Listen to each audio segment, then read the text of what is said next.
Is it really true that the medical world is like a secret cult where medical practitioners not only swear oaths to treat patients, but they also swear an oath of secrecy?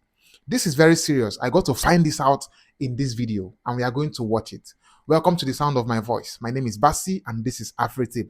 Do well to like this video and subscribe to the channel. I would also want to hear from you in the comment section because the things I heard in this video are scary. Do you have any experience of these things that were said in this video? So let's take a look at the video and I'll see you at the end. I thought that doctors swore an oath to protect lives in their induction. They swore an oath to protect life in their own private hospital. That's why most times when you bring emergency case to them, instead of them to lay you down, keep you safe and attend to your emergency, they'll keep you in a wheelchair. Someone who is bleeding, you keep the person in a wheelchair and start giving this the administering treatment on the person. Do you know medicine is a calling? Nursing is a calling. It's not just something you just get to one day and say, I want to do. Welcome to the Life is Spiritual podcast, a place where you get to hear spiritual stories and get to learn spiritual things, where you get to know that truly life is spiritual. And we were on this very I would like to say appalling story, and in fact this is just like this is a continuation of the story, and I my heart has been beating since I've been hearing this new version of what she said. And I said, no, this one, I said, I beg that, because even she herself, she's even afraid telling this story. She's afraid revealing these secrets, because this is obviously secrets, evil secrets of hospitals, evil secrets of the medical world. And she's afraid. I said, don't worry, you will be covered so that nobody will get to see you or know you. Because whether I like it or not, somebody has to say this story. Somebody has to say these things. These things cannot continue like this forever. And that is why we say, make sure you are sharing this video so that people can learn and know that life is spiritual. Madam Zena, thank you, for agreeing to, review these things, even though they could be life-threatening. Please, you were saying some things, please. I mean, you said a whole lot of things about things happening in the hospitals. Please, would you like to share? Yes, I was scared because we talk about secret code here and there. But one thing we don't understand is that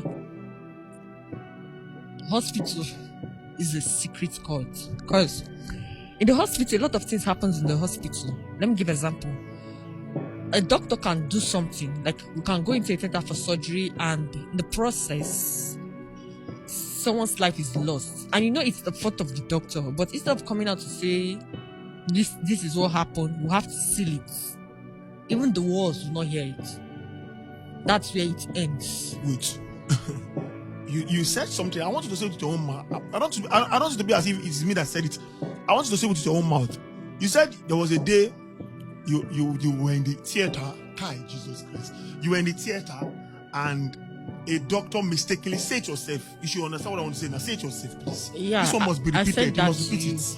I said there was a day I was in the theater and a doctor mistakenly he cuts where he's not supposed to. Human body somehow. If he touch where you're not supposed to touch, you can take a life of a patient. And when he did that, you didn't say it. Even till now, nobody have ever said it. He mistakenly cuts where he's not supposed to cut in the human body. And he took the woman's life. That was doing surgery. And the woman died. Yes, the woman died. And up to date, nobody have talked about it. Nobody knows. We just seal it and it is sealed. So what did they not tell the owner of the woman? That is maybe the woman's husband or her family. That's why they signed life and death. So nobody's going to hold the doctor responsible. That is why they signed life and death. Nobody's going to even though it is caused by the mistake of the doctor. Nobody's going to hold the doctor. And no nurse can talk. Nobody will talk. That doctor, is you that causes one? No, doctor, is your mistake that killed this person? No. See, do you know why? Most times, if I see somebody who is in medical field, I'll be like, give that person accolade, because we see a lot of things, and you dare not say it, because if you say it, they will take your life. So that's how bad medical is. So you're saying now that the medical world, medicine is a cult. You want to be like, yes, let me call it a cult. Medical is a cult to an extent because a lot of things that go wrong, then nobody comes out to say it. You shut your mouth and that's the end of it. We do keep the secret. And that's why most times if people come to me and tell me, nurse, please, where do I go for? I'll tell you, go to a private hospital. You know why I suggest a private hospital? Because private hospital, they can be more careful. Because any scandal and you sue them, they'll go down. But in a government hospital, not them. Government is government. Government is government. There's nothing anybody can do about it. Even if they intentionally kill somebody, nobody can do anything about it, and that's the end of it. And that's why if you watch the podcast of MC Bakara, that's the popular MC in Bakara. Yeah, so that's when he was talking about his daughter. I don't know if anyone listened very well. What he said was truth. Assuming that child was delivered in a private hospital, it wouldn't have been as bad as that.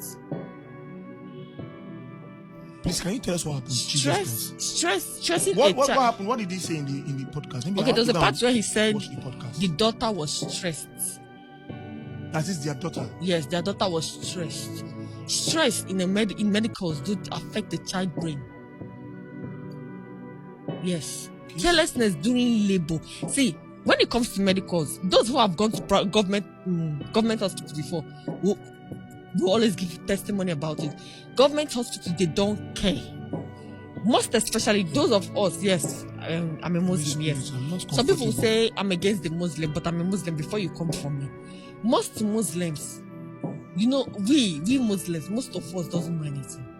But they just give it to us because they want us to be in the forefront. And at that part whereby they put someone who is a Muslim in forefront of a medical terms, the person doesn't need it. Maybe the person doesn't even have experience. And when they put the person in the forefront, a lot of life will be taken. And nobody has anything to do about it because they are the number one citizen. So you see, a lot of things. So you're saying that MC Bakara's daughter now was the issue, what exactly is wrong with their daughter is stress of the brain. Yes. And was it the hospital? Carelessness of the hospital.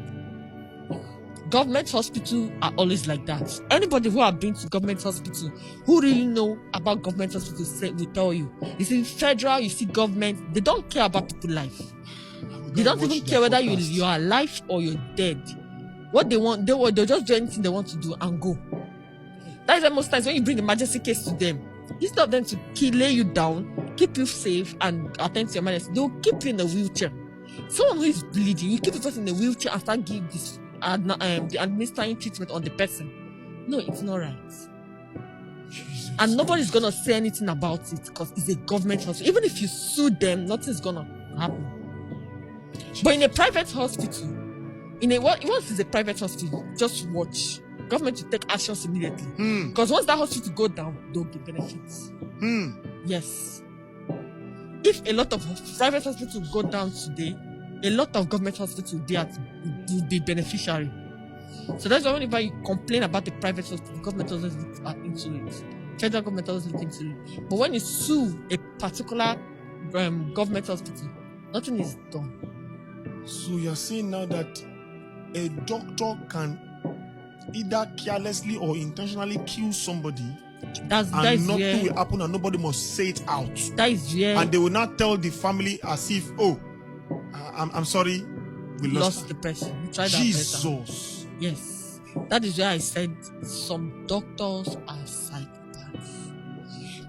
Most hospitals, when you go there and tell them you have this case, they know that this case is wrong. Like this case now, so there's something wrong with this person. And this thing, we need to treat it, but they want to amputate. Yes, most amputation is not because of the person has issues. No, it's because of they've seen it. They just amputation is not because the situation is that bad. Critical. Yes, it's not because of the situation is that critical or that bad. It's just because of they just want to see that blood. They just amputate the person immediately. And before you know, they've cut off the person's hand. Guys, you guys didn't give me my juice this time around. I feel, Jesus, I So, Lord have mercy. if I'm to advise anyone on a hospital, I always say, go to a private hospital. You know why? Most times, private hospitals are more equipped than government hospitals. Let's keep the doctors aside, the nonchalant doctors and nurses aside. But doctors are more, private hospitals are more equipped than government hospitals. Private hospitals, they take life seriously than government hospitals. You can say a patient who is very down and you bring the person to work. Nobody cares. Once it's your shift, you carry your bag and go home. Jesus. Yes. Whether the next person who is to take over is there or not. You just take your bag and go home. You just go. Yes, they treat people like they are nothing. I see a lot of this too, in the hospitals, and I feel so but I thought that doctors swore an oath to protect lives in their induction. You guys do induction, right? They swore So what? They swore an oath to protect life in their own private hospital.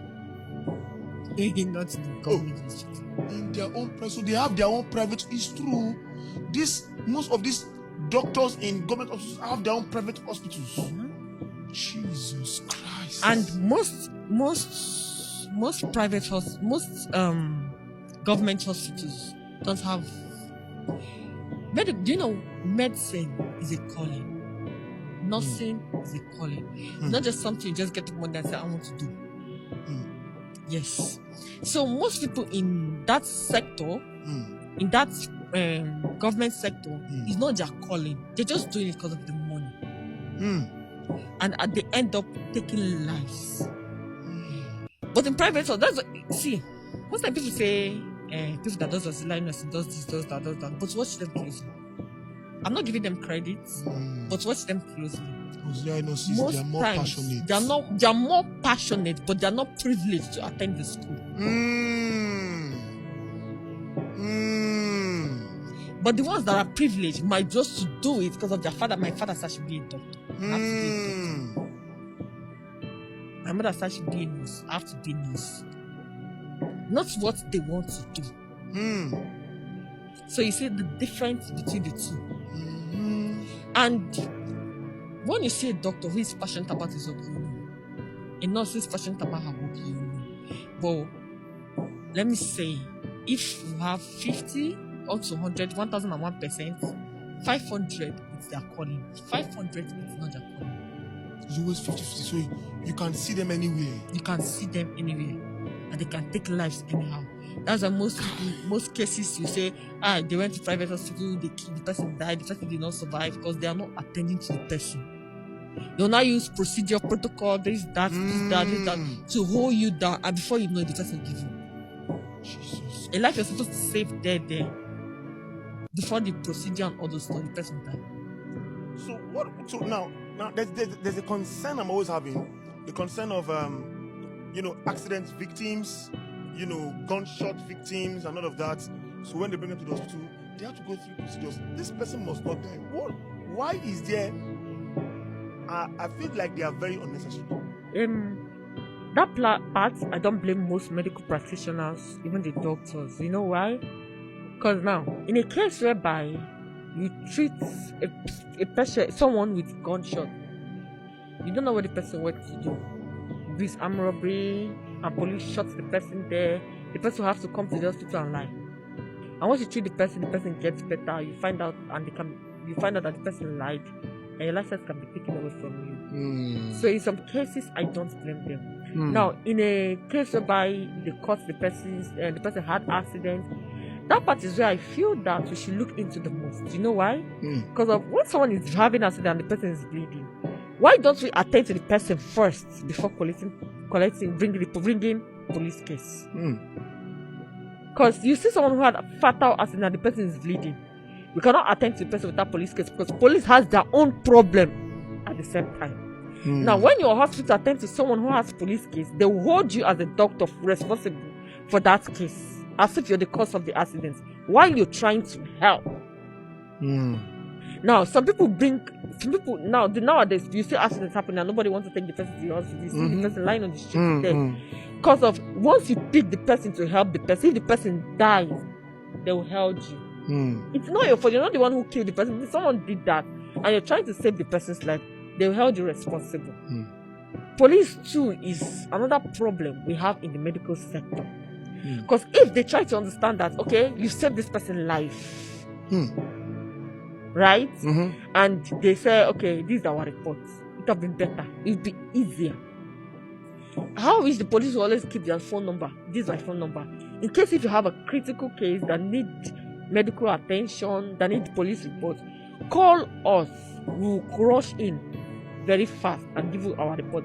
It would have been better. But now, before the parents or the mother of the person or the guardians of the person go run to police to bring a report and say complain, the patient is. You see, that part is where we're supposed to look into the most. This is really very, very heart-aching. Ladies and gentlemen, you heard everything that she said. Right now, I am more humbled. You see, not everything is spiritual. The spiritual controls the physical. And even though you are trying to ensure that you are taking charge spiritually, ensure that you are informed. The Bible said that the people perish because of what? Lack of knowledge. Meaning that you must ensure that you are well equipped, with the right knowledge to know these things so that you will know how to protect your family.